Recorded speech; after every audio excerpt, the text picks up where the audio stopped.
Hello, my dear student. I hope you all are well.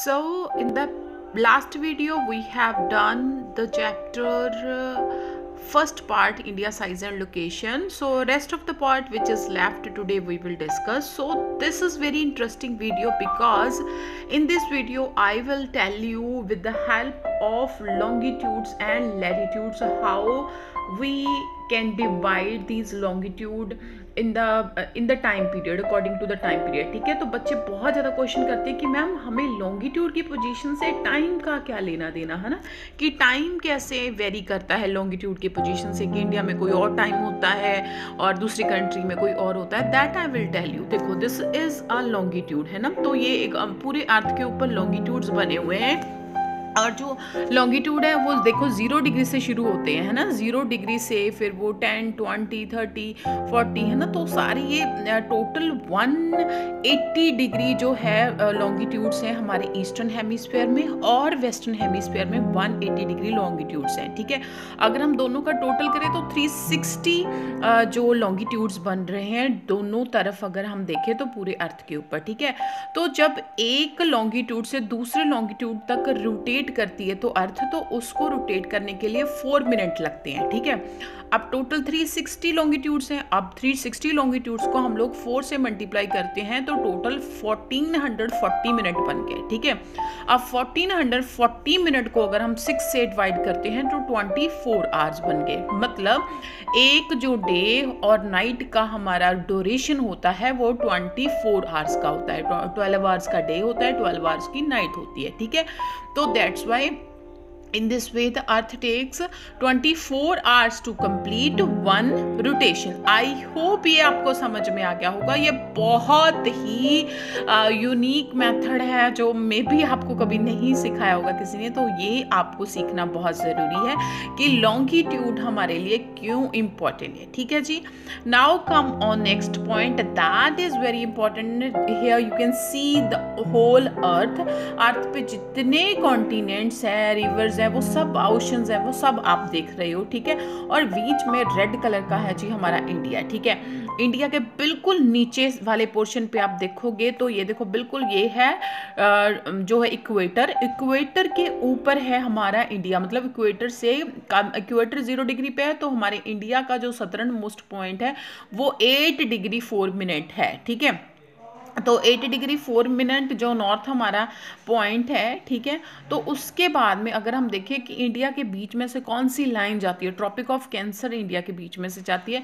अगर सबसे ऊपर वाला हम लैटिट्यूड्स देखते हैं तो वो हमारा है जी 37 डिग्री 6 मिनट। ठीक है, और ऐसे ही आप इसका लॉन्गिट्यूडनल पोजीशन देखोगे और ईस्टर्न में और वेस्टर्न में इसका लॉन्गिट्यूडनल पोजीशन है ना, तो वो सारी इन्होंने इंडिया के मैप के ऊपर आपको दिखाई हुई है। ठीक है, ये देखो इंडिया की आपको मैं पोजीशन दिखाती हूँ। अगर हम ईस्टर्न उसकी लॉन्गिट्यूड की बात करें तो ये जो हमारा जो अगर हम गुजरात की बात करें तो गुजरात में हमारा 68 डिग्री 7 मिनट ईस्ट क्यों लग रहा है, क्योंकि ये ईस्टर्न हेमिस्फीयर में है। ठीक है, अगर हम ईस्टर्न पार्ट की बात करें तो इसकी ये जो लॉन्गिट्यूडनल पोजीशन है वो 97 डिग्री 25 मिनट ईस्ट है। ठीक है जी, तो ऊपर की अगर हम बात करें तो नॉर्थ में तो 37 डिग्री 6 मिनट नॉर्थ है। अगर हम नीचे साउथ की बात करें तो 80 डिग्री 4 मिनट जो है हमारी नॉर्थ है। ठीक है, और अगर हम प्राइम मेरिडियन की बात करें, अब प्राइम मेरिडियन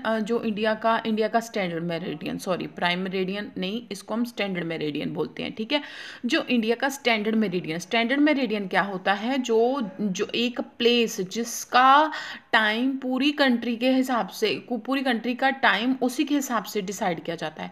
तो हमारा जो स्टैंडर्ड मेरिडियन है वो 82 डिग्री 30 मिनट ईस्ट के ऊपर एग्जिस्ट करता है और ये प्लेस है मिर्ज़ापुर जो कि उत्तर प्रदेश में है, और पूरी कंट्री का टाइम इसी के अकॉर्डिंग ही जो है तय किया जाता है। ठीक है, तो अगर मिर्ज़ापुर में 2 बजे हैं तो पूरी कंट्री में 2 बजे हैं, अगर मिर्ज़ापुर में 6 बजे है तो पूरी कंट्री में 6 बजे हैं। ठीक है, ताकि टाइम की इक्वलिटी रहे, कोई वेरिएशन ना आए, इसीलिए हर एक कंट्री का एक स्टैंडर्ड टाइम होता है। Fine, now come on next point, that is India's length and breadth. अगर आपको पता है 3.28 मिलियन जो स्क्वायर किलोमीटर हमारी इंडिया की लैंड है, 2.4% ऑल ओवर द वर्ल्ड का पार्ट है इंडिया का, है ना।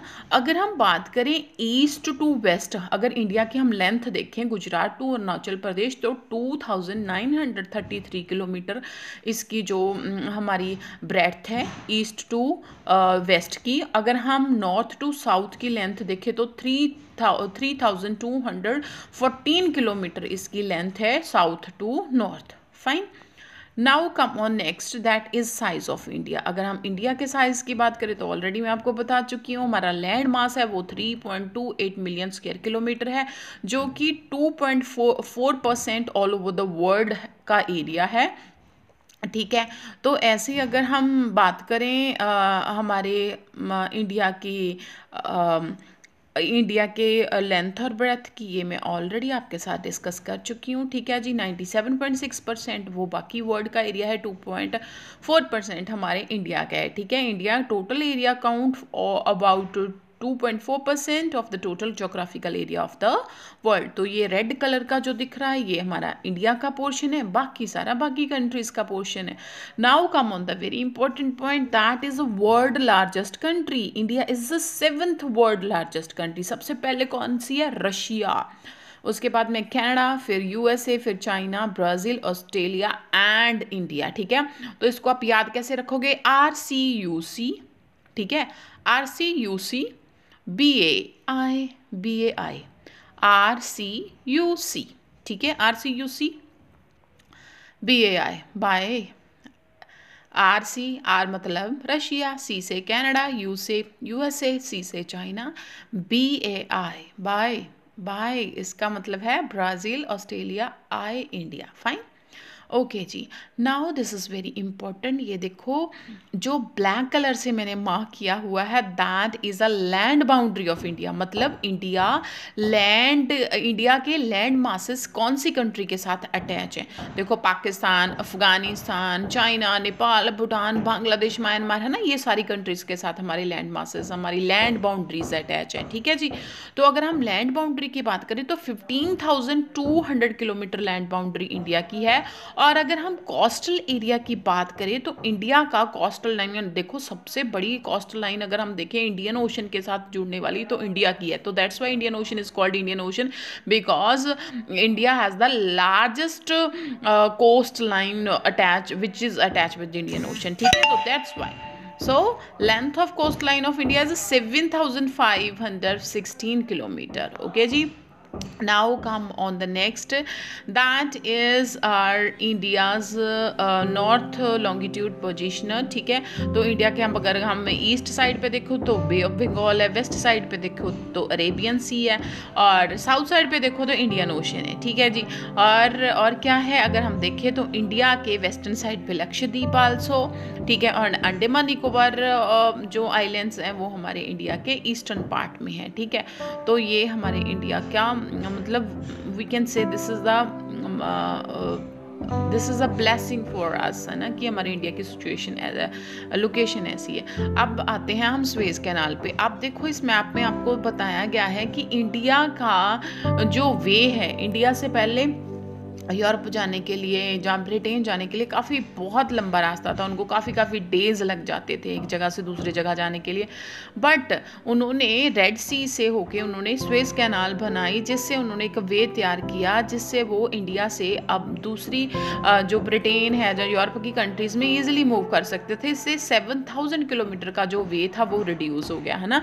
तो 1869 में स्वेज कैनाल ओपन हो गई, जिसका बहुत ज़्यादा बेनिफिट हुआ all over the world countries को, not only all over the world but also for the European countries. ठीक है जी, तो ये हमारा वर्ल्ड मैप है, इस पे येलो कलर का इंडिया है, बाकी जो ओशंस है एंड लैंड मासेस हैं वो आपको दिखाई गई हैं। तो ये है हमारे जी इंडिया का पॉलिटिकल मैप, जिसमें सारे स्टेट्स 28 स्टेट और उनकी कैपिटल्स दिखाई गई हैं, और 8 यूनियन टेरिटरीज हैं वो भी आपको दिखाई गई है। ठीक है जी, तो आप इस यहाँ पे मैंने 28 करना है। ठीक है, तो आप यहाँ पे आप लिखोगे 28 union territory 28 states and 8 union territories. ठीक है जी। So that's it for today. Thank you so much. Bye bye, take care.